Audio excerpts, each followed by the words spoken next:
What's up, everyone? It's your boy Infrar-Ed. Welcome to the Scott Reports. Today I'm bringing you an anime review of 91 Days, Episode 12, the finale. Okay, let's just get right to it with this one. This could be a long video, could be a short video, I don't know. We're just going to shoot from the hip, pun intended, for this episode. As the ending, I knew this is how this series was going to end all the way from episode 1. I knew we were going to end on a bebop type, open-ended type finale for this series because it was only natural that it ended that way. However, I'm kind of conflicted because in a way I'm disappointed, but at the same time I'm satisfied with the ending as well. And here's why. I mean, at the end of this series, I was expecting one of these two guys to not make it. And you can draw your own conclusions as far as what happened. Maybe they both died, maybe they didn't. But the way that they left it open and the way that they had the fate of both Nero and Avilio is so open-ended that they really did leave it to your own interpretation. Which I'm not sure that I'm happy about, but I'm still happy with the series overall. That's why I'm saying I'm conflicted with how this series came to its close, as a majority of the episode was pretty much Avilio just feeling bad for himself about everything that has transpired. You know, he wasn't even satisfied with the revenge that he just got. He's feeling guilty finally about what he did with Corteo, and we began to see that in the last episode. But this episode overall, it just felt, I don't know, it felt kind of fillerish in the sense that it was really just Nero and Angelo just chilling out for over half the episode, having their last moments before we came to its conclusion.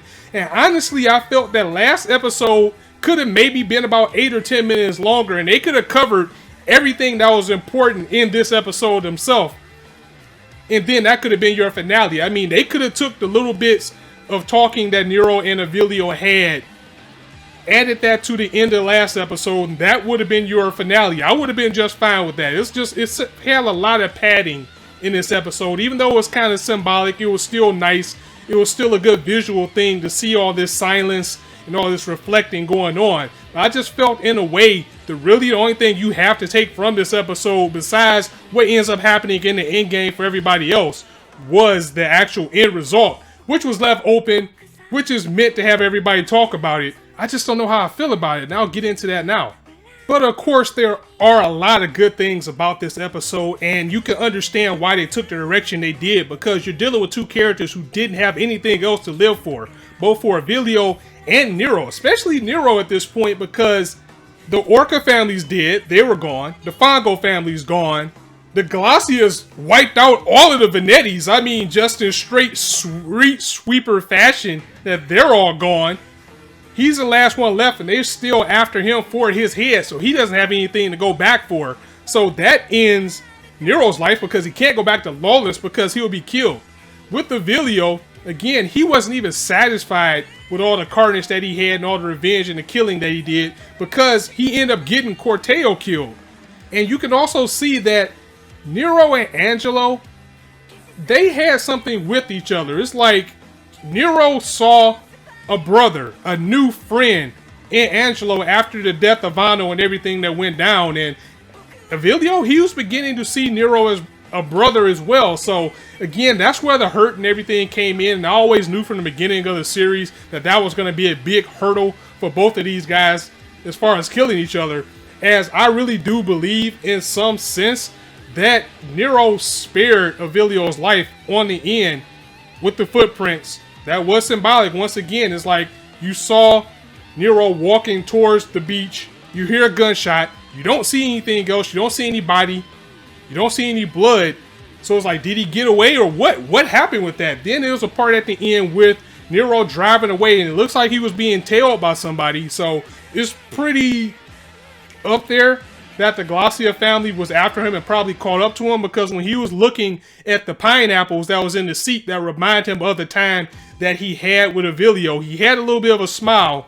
Then it went blurry. Then it skipped to the footprint scene, leaving you to kind of choose your own adventure. Like, you know, you can always play in your head that Nero's pretty crafty. He's a pretty boss guy. So he probably did escape the invaders, got away, got out the city. It's fair to say that, but it's also fair to say that he probably died.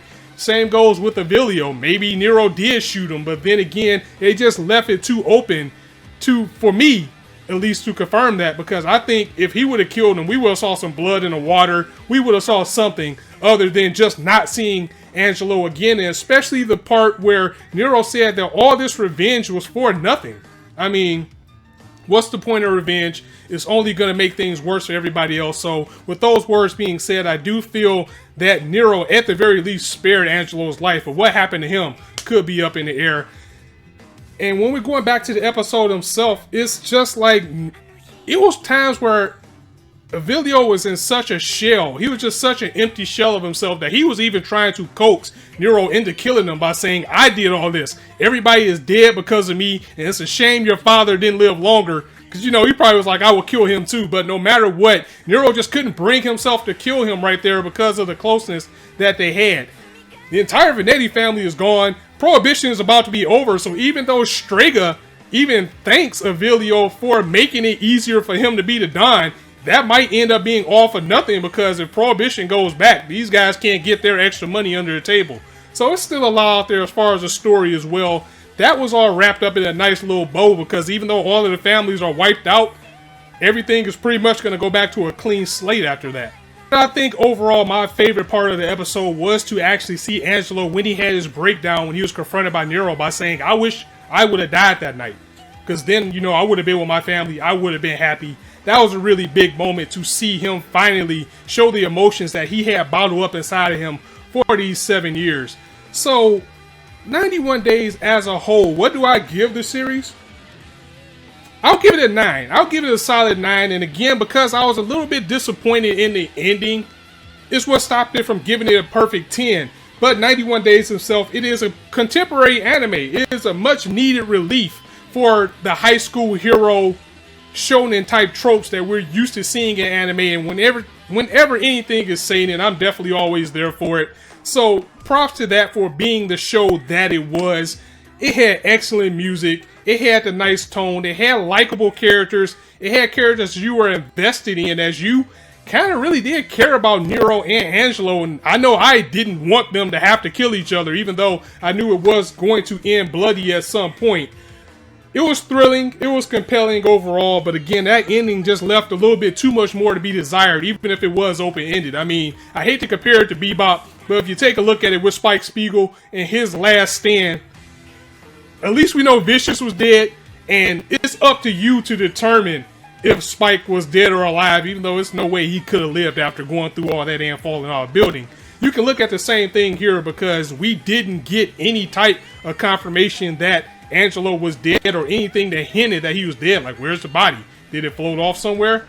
What happened to it? I don't know. Guys, definitely let me know what you guys thought in the comments about the fate of Nero and Angelo. Do you think they both lived? Do you think they both died? Do you think one died, one didn't? Definitely let me know what you think. Giving 91 Days a 9 out of 10. But I do have to say, as for right now, it looks like Cowboy Bebop is still the king when it comes to the contemporary anime that you can show to your non-anime watching friends and say, you know what, this isn't all big eyes, screaming voices, and battles all over the world. This is something that you can kick back and compare to something that you will see on TV. So for that, it did a fantastic job. So I'm going to go ahead and end it here. Again, guys, definitely let me know what you thought about this episode in the comments. I didn't feel like I wasted my time watching this series. I still give it a pretty high score. I still recommend it. It's still been a great ride all the way through. It is definitely an anime that I would recommend. So if you guys liked the video, go ahead and drop it a like. And if you want to hear more, go ahead and hit that subscribe button. There's not a shortage of content for you guys to indulge on, as the fall season has just started. And I'll have my first review for the fall season at some point later on. So on that note, it's your boy Infrar-Ed signing out. And of course, I always say, you guys could be anywhere on YouTube right now, but you chose to listen to me, and I really appreciate that. So thanks for stopping by, and I'll see you soon.